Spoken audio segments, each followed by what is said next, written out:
atalaydı.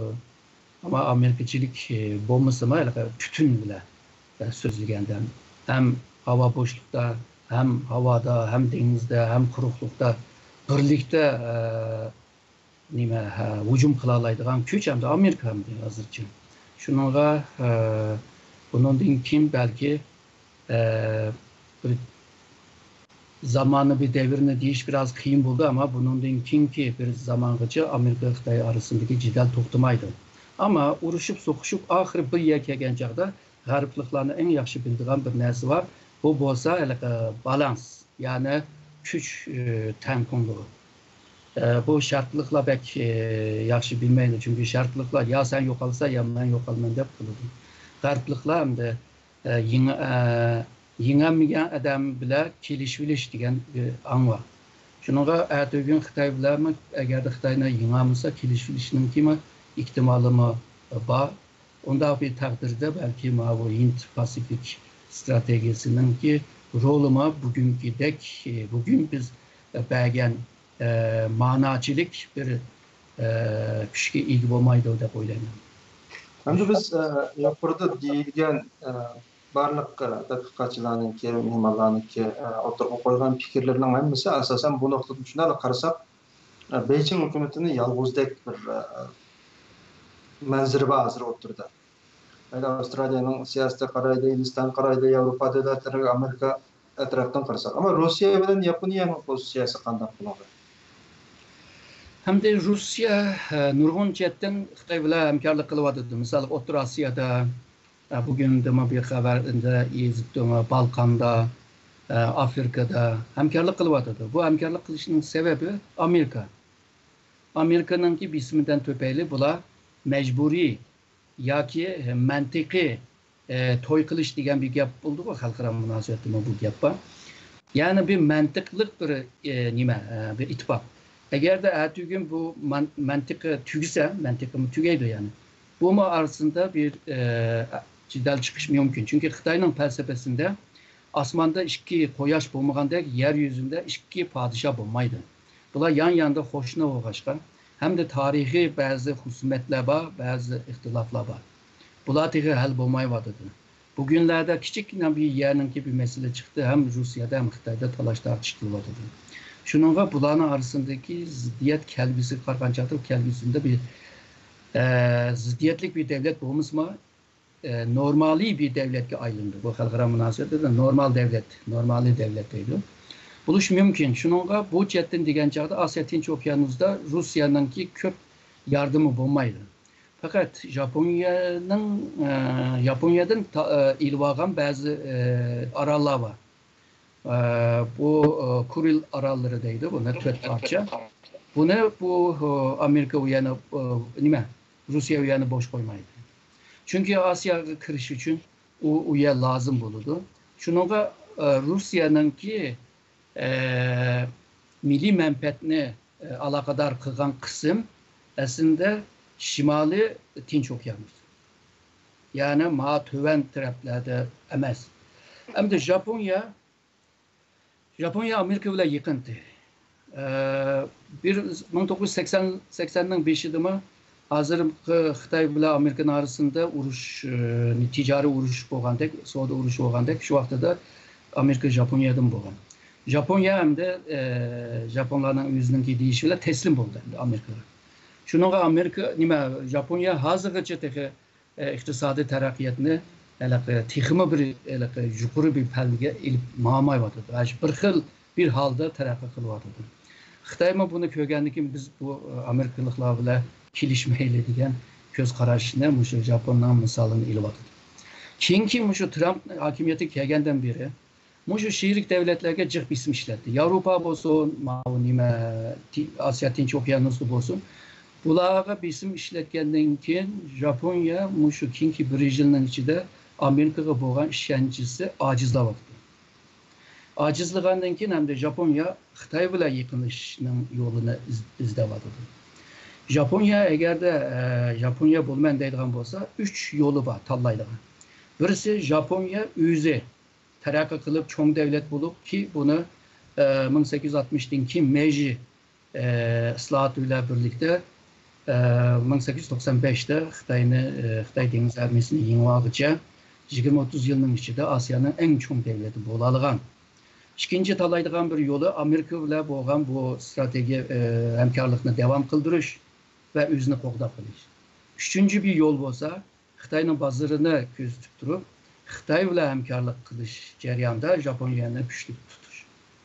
Hozirgi Japoniya hukumatiga qaragan chaqda Shinzo Abe'ninki tirishchanligi shu uchinchisidek turdi. Shuningga bu Hind Okyanus bu Hind Pasifik strategiyasiga azroq bo'lsa bir masofa qo'yib turib aralashyapti. Hem de Japonya Hindistan arasındaki strateji hamkorlik münasebeti var.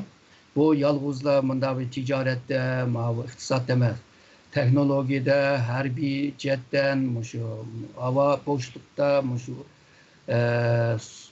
her jetten bir hamkorligi var. Yani koyuk bir hamkorligi var. Bu aralashgandan keyin bu tabiiy bir ahvolda Hind Pasifik okyanus stratejisiga kirgan bo'ladi. Ama aktif bo'lamayotdi. Yani burungidek misal Afganistan urushunda bo'lsin, Irak urushunda bo'lsin, Japonya hech nim demayla Amerikani qo'llab, Amerikaga yordam qilgan. Ama hozirda biraz özünü tatip turvadı. Bence bu Amerika hükümeti bu devletlerge, şerik devletlerge işçilikni beremigenliginden neticesi deb o'ylayman. Eğer de Amerika Washington bunu beradigan taqdirda Japonya yanıla şu Amerika bilan hamkorlik qiladi deb o'ylayman. Çünkü Japonlar bir narsadan qo'rqyapti. İkinci Dünya urushida Japonlar Xitoyni ve Asya'nın bazı devletlerini besib ve Xitoyning intiqom ilishinin ihtimali borligini o'ylayapti. Shunga imkon bo'lguncha Xitoy bilan jidal chiqamay turayli degandek hozircha bunda bir siyasetni ilib beryapti. Xo'sh. Ben aslında Ruqiya Hanım'dan bir sual sorattım. Torda texniklik mesele çıkartmam kılanmaya kiremeye ediptim. Benim sualım şu hazır. Mesela bu uzun yıllardan beri halkara siyaset sahnesinde Xitayni denizden yoki stratejik jihatdan muasir gelish degan bir atalg'u aytgan ishlatilib kelyapti. Gerçi muasir gelish bir urush atalg'usi aslida, urush iste'molini qilgan, keyin bu siyosiy ma'noda ishlatilib keldi. Yani muhasira bo'lgankan, bu muhasirani bosish uchun bir tayyorlik, hozirlik bo'ladi. Mesela Xitoyning bu muhasirani bosish jarayonida siz degandek mayli bu Qashqardan G'odargacha bo'lgan yo'lning masalasi bo'lsin yoki bu Nepal tarafdagi yo'lning masalasi bo'lsin, hozir echayotganimizlarga ishlayotgan yo'llarni deylik. Bu bir qurolliq to'qinishni keltirib chiqarish ehtimolliği bormi kelajakda? Hem de bu iki devlet pek çok. Bu ikisi urushib qolsa hem de dünya tugaydi desek bo'ldi. Çünkü siyasi, iqtisodiy, teknoloji her jihatga bir ziyon beradigan bir jang bo'ladi. Ondan keyin faraz qilyapmiz hem de. Xitoy chugilib tugaydi. Amerika 20 jon bo'lib qoladi. 20 jon bo'lib qolganki Amerika bugungi Amerika bo'lamaydi. Shuning bu xatarlik bo'lg'achqa bular jang bizning birinci, ikinci Dünya urushundaki ancak çoğun topyekun bunda urush bo'lmaydi. İkinciden bu Xitoy bilan urushib Xitoyni chug'vatsa, bu yerda 1,20 milyar nüfus sirtqa teshib ketadi. Ta ki Avustraliyaga, Yeni Zelandiyagacha ve Amerika qit'alarigacha, Osiyoning bütün yerlargacha yeyilib ketadi. Shuning bu xatarlikmi bor, shuningga jang qilmaydi. Bu 2-3 bu Xitoy bozori. Xitoyninki bozori dünya nüfusunun 1/5'inin teşkil tapkan bir bazar bu. Hem de bu biraz boy bo'lib qolgan Xitoy misalga Xitoyninki hozir o'rta sinf deganlar shu 5.9 ga o'rta boylarni qo'shgan vaqtida nüfusunun %18 ga. Bu rakamning o'zi va Turkiya nüfusununki 2 ve 3gacha bor. 2,20 has bo'ladi. Shuningga bu bazada bir narsa setish, bu nima savdogarlarning, kapitalistlarningki arzu qilgan bir yer. Shuningga bu Xitoy shu bozor bilan xalqlarni tutib turyapti, jalb qilyapti. Shuning bu bozor buzilib ketmasin deydigan kuchlarmi borchi? Bu bazani Hindistan taraf ötkeş mesela işlep çıkarış cəhətdə yoki əmgək gücü cəhətdə yəni Xitayga yaxın orunda turadigan nüfus cəhətdən. Bu rayon ötkeş ehtimallığı qançalıksız? Hem de Hindistan'ınki bazarı bek nime emas, her rayonga yayılgan emas. Maxsus bir qancha noktaga yig'ilgan bir ahvol bor. To'g'ri, Hindiston boy bo'lyapti, hozir Osiyoning 3-chi iqtisodiy kuchi, dunyoning 5-chi iqtisodiy kuchi. Ama Hindistan'ınki bazarınki iliş gücü Xitaycılık emas.